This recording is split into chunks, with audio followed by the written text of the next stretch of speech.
Le 19 avril dernier, lors de la veillée pascale, Arthur a rejoint les rangs des nouveaux baptisés. Un moment fort, fruit de plusieurs mois de réflexion et de rencontres. En mars, il nous confiait déjà sa quête spirituelle, son cheminement intérieur et ce profond désir qui l'a guidé, pas à pas, vers la foi. C'est à la suite d'une longue période pas joyeuse, avec beaucoup de déceptions et d'interrogations. J'étais parti en montagne marcher en solitaire quelques jours.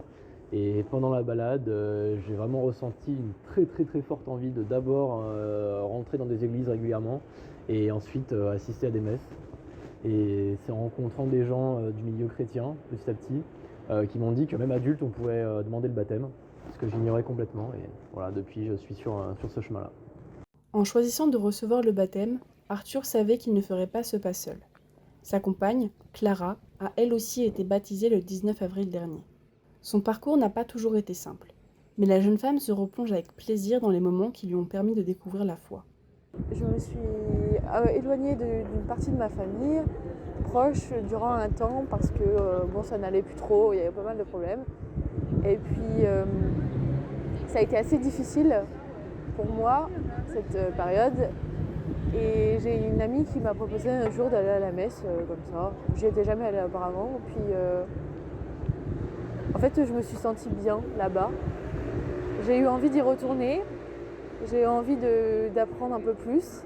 Puis au bout d'un an à y aller comme ça, de temps en temps, enfin régulièrement quand même, au moins une fois par semaine, j'ai décidé de me faire baptiser.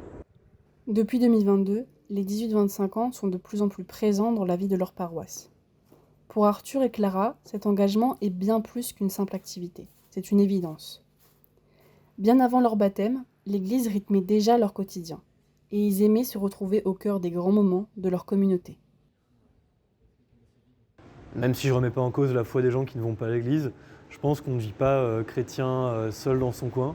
Être chrétien, c'est avant tout être tourné vers les autres, c'est vivre avec les autres, vivre en communauté. Et donc c'est pour ça qu'aller à l'église, c'est très important, que ce soit pour recevoir les rites, participer à la messe et vivre dans la société chrétienne. Mais c'est effectivement pouvoir dire que on a avancé dans notre foi, avancé dans notre intelligence religieuse et dire qu'on a fait du chemin en fait. Surtout c'est ça, tous ces sacrements à quoi ils servent.